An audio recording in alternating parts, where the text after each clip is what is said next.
Good morning everyone. নতুন দিন নতুন সকালের সঙ্গে নতুন একটা ভিডিও। আমি প্রীতি লেখা লাইফস্টাইল চ্যানেলে আপনাদের সকলকে স্বাগত জানাই। আজ সকালবেলায় কিন্তু একদমই জলখাবারের ঝামেলা নেই, তার জন্য ঘুম থেকে একটু দেরি করে উঠেছি।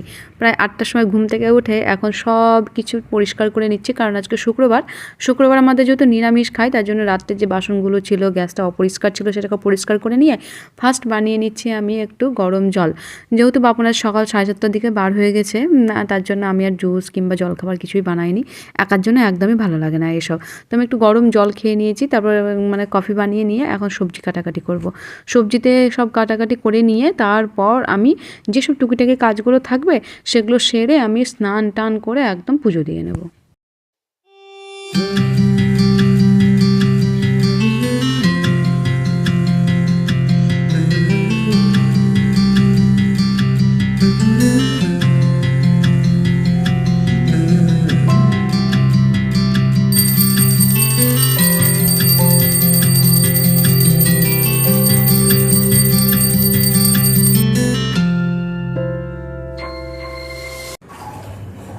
তাহলে পুজো আমার কমপ্লিট। পুজো সেরে রান্নায় আসতে প্রায় আমার বেজেছে 12:30 মতো।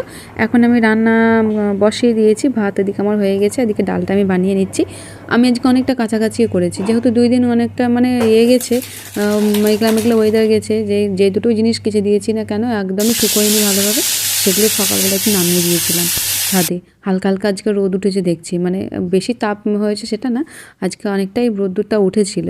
তো কিছুটা জিনিস আরও কাছাকাছি করতে ছিল, শীতটা অনেকটা কমে এসেছে, তার জন্য ভাবছি কিছু জিনিস উঠিয়ে দেবো এখন। তারপর এখন আমার রান্না কমপ্লিট, বাপন এসেছে, বাপন স্নান টান করে নিচ্ছে, আমি এদিকে সব ধোয়া মোছা করে পরিষ্কার করে নিয়েছি। তো আজ আমার সব কিছুই কমপ্লিট। তবে ভিডিওটা আজ আমি এখানেই শেষ করছি। দেখা হচ্ছে আবার পরের দিন, পরের কোনো ভিডিওতে। ততক্ষণ সুস্থ থাকবেন, ভালো থাকবেন। দেখা হচ্ছে পরের দিন।